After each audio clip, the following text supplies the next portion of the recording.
Señor presidente, imposible estar aquí, hablar desde este podio en nombre de Cuba y no evocar momentos históricos de la Asamblea General, que lo son también desde nuestra memoria más entrañable.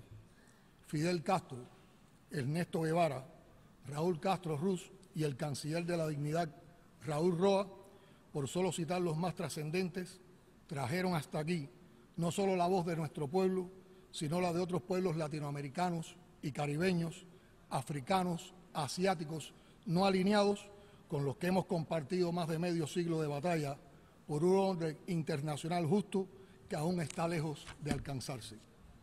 Es absurdo, pero coherente con la irracionalidad de un mundo en el que el 0,7% más rico de la población puede apropiarse del 46% de toda la riqueza, mientras el 70% más pobre solo accede al 2,7% de la misma.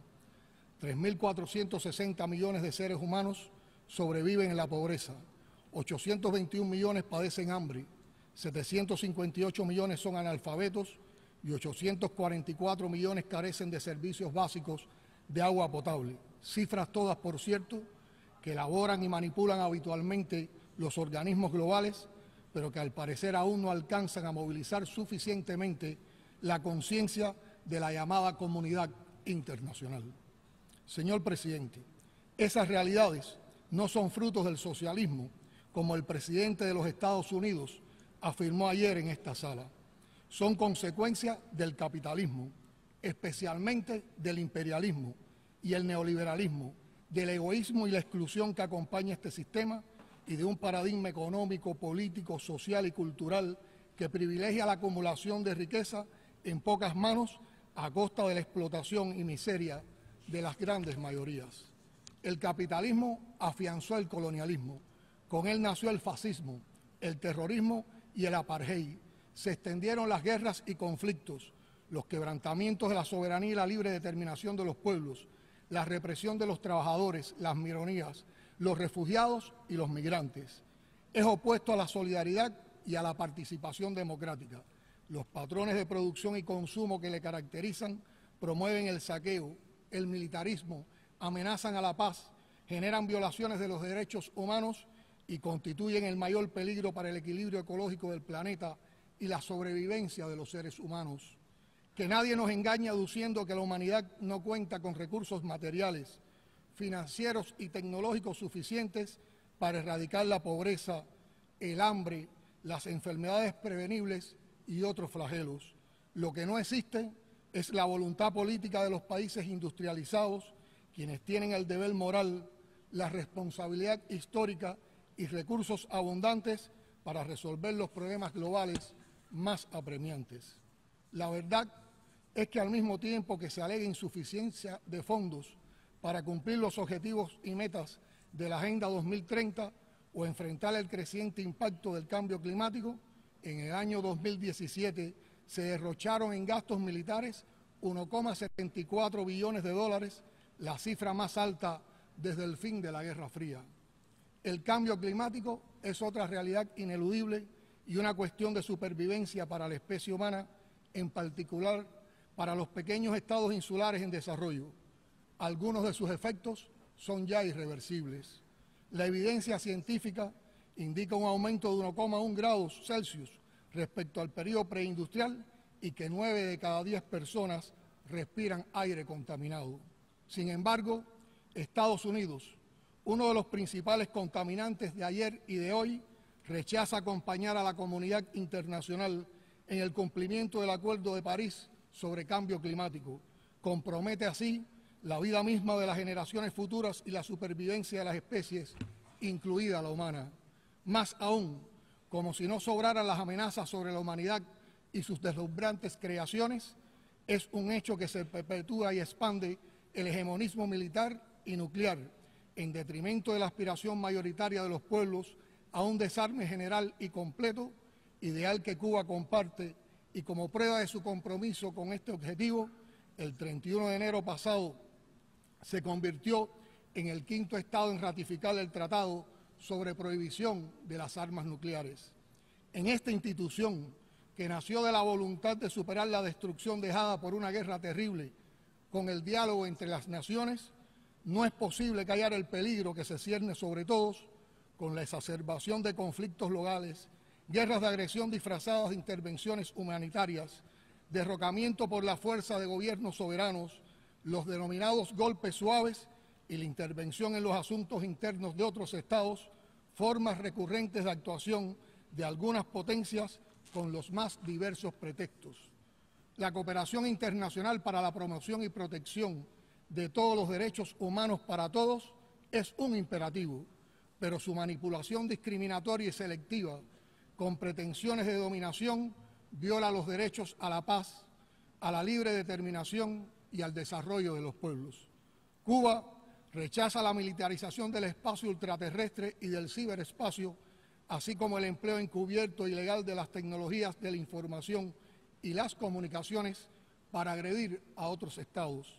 El ejercicio del multilateralismo y el respeto pleno a los principios y normas del derecho internacional para avanzar hacia un mundo multipolar, democrático y equitativo son requerimientos para garantizar la convivencia pacífica, preservar la paz y seguridad internacionales y encontrar soluciones duraderas a los problemas sistémicos. Contra esa lógica, el uso de la amenaza y de la fuerza, el unilateralismo, las presiones, represalias y sanciones que caracterizan de modo cada vez más frecuente la conducta y la retórica del gobierno estadounidense y su uso abusivo del veto en el Consejo de Seguridad para imponer su agenda política, plantean enormes desafíos y amenazas dentro de las propias Naciones Unidas. ¿Por qué no acabamos de concretar el prometido fortalecimiento de la Asamblea General como principal órgano de deliberación, decisión y representación? No debe retardarse ni impedirse la reforma del Consejo de Seguridad, urgida de ajustarse a los tiempos, democratizando su composición y métodos de trabajo.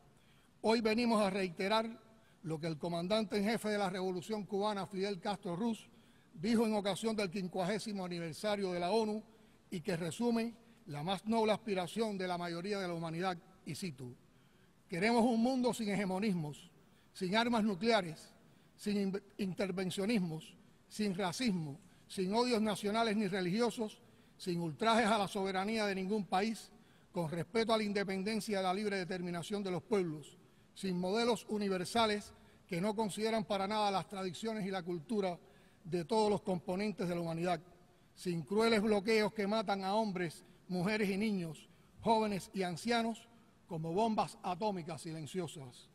Han pasado ya más de 20 años de esa demanda y ninguno de aquellos males ha tenido cura, más bien han empeorado. Tenemos todo el derecho a preguntar por qué y el deber de insistir en la búsqueda de soluciones efectivas y justas. Señor presidente, nuestra América es hoy escenario de persistentes amenazas incompatibles con la proclama de América Latina y el Caribe como zona de paz, firmada en La Habana por los jefes de Estado y de Gobierno en 2014, en ocasión de la segunda cumbre de la Comunidad de Estados Latinoamericanos y Caribeños. La actual administración estadounidense ha proclamado la vigencia de la doctrina Monroe y en un nuevo despliegue de su política imperial en la región, ataca con especial saña a Venezuela. En ese amenazador contexto, queremos reiterar nuestro absoluto respaldo a la revolución bolivariana y chavista, a la unión cívico-militar del pueblo venezolano y a su gobierno legítimo y democrático, conducido por el presidente constitucional Nicolás Maduro Moros.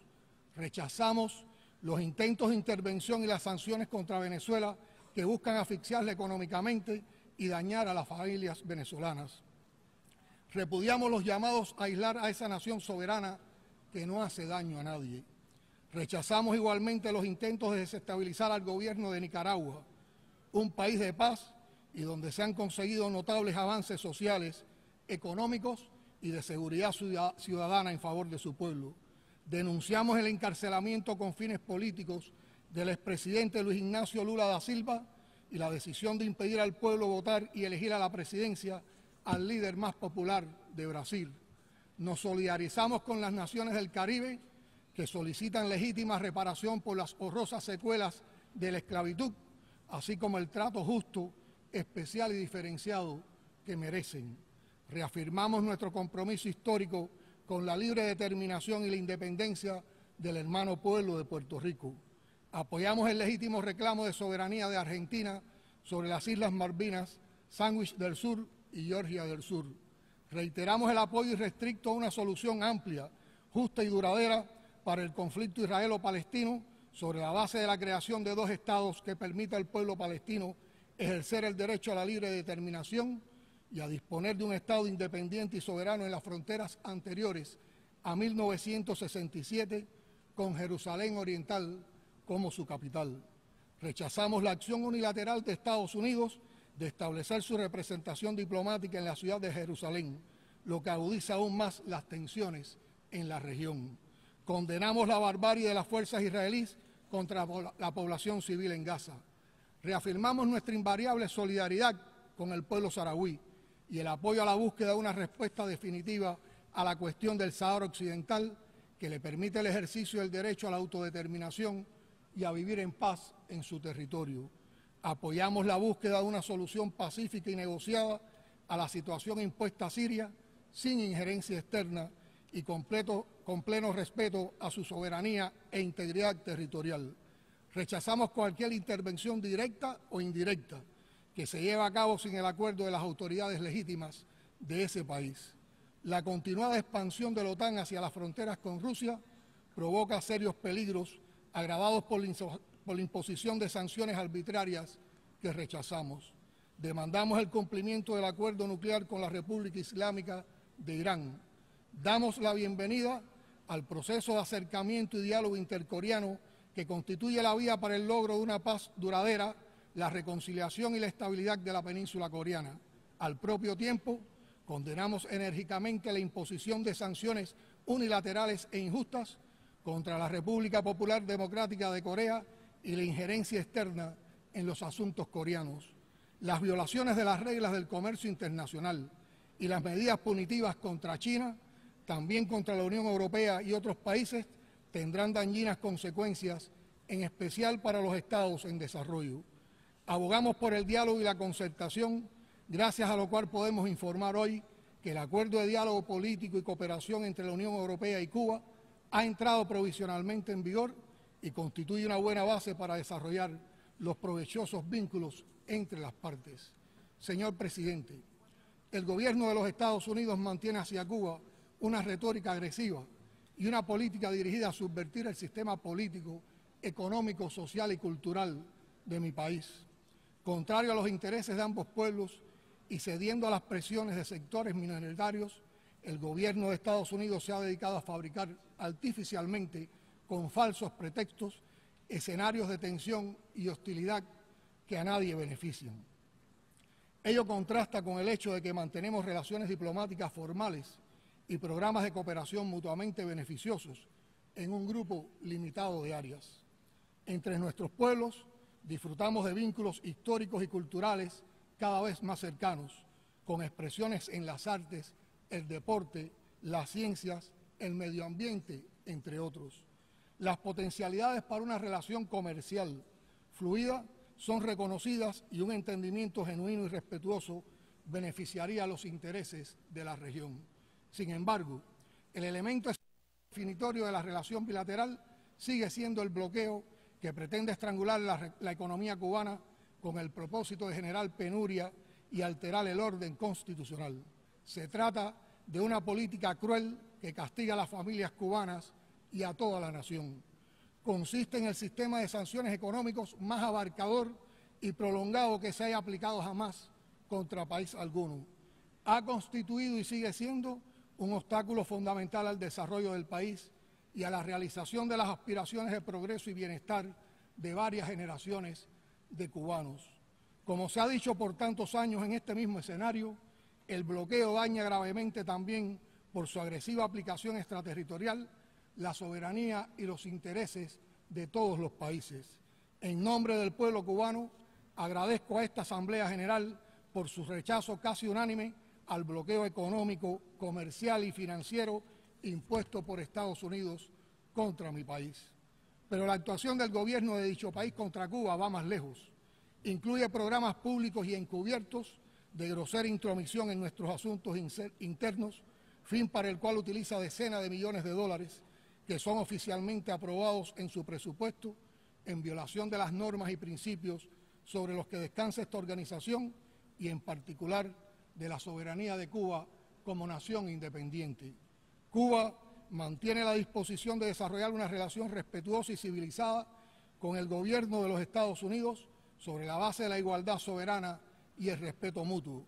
Esa es la voluntad del pueblo cubano y sabemos que se trata de una aspiración compartida por la mayoría de los ciudadanos estadounidenses y particularmente por los cubanos que residen en ese país.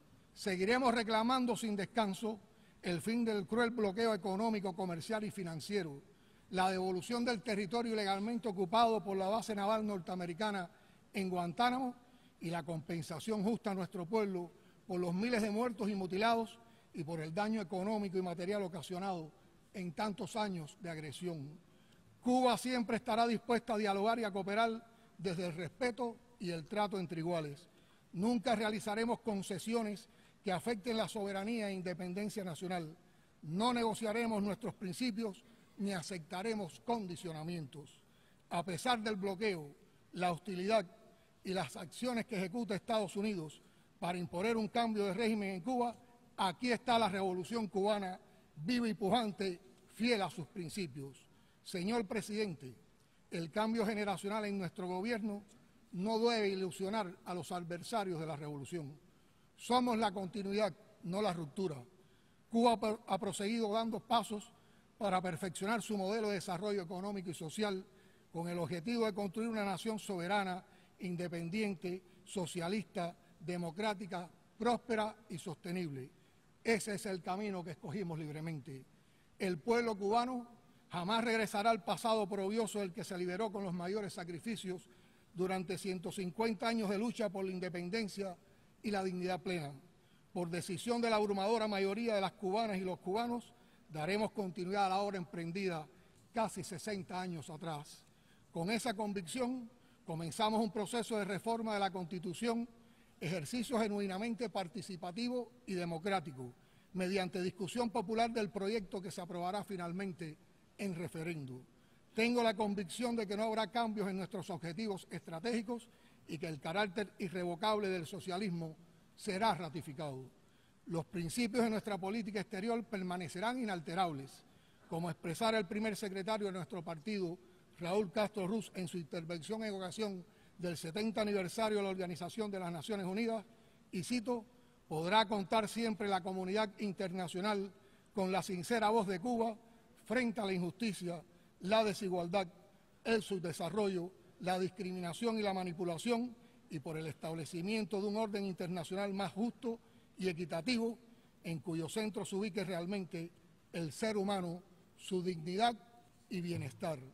La Cuba en nombre de la cual hablo hoy es orgullosa continuadora de esa política independiente, soberana, fraternal y solidaria con los pobres de la tierra, productores de toda la riqueza del planeta, aunque el injusto orden global los castigue con la miseria, en nombre de palabras como democracia, libertad y derechos humanos que los poderosos en la realidad han vaciado de contenido.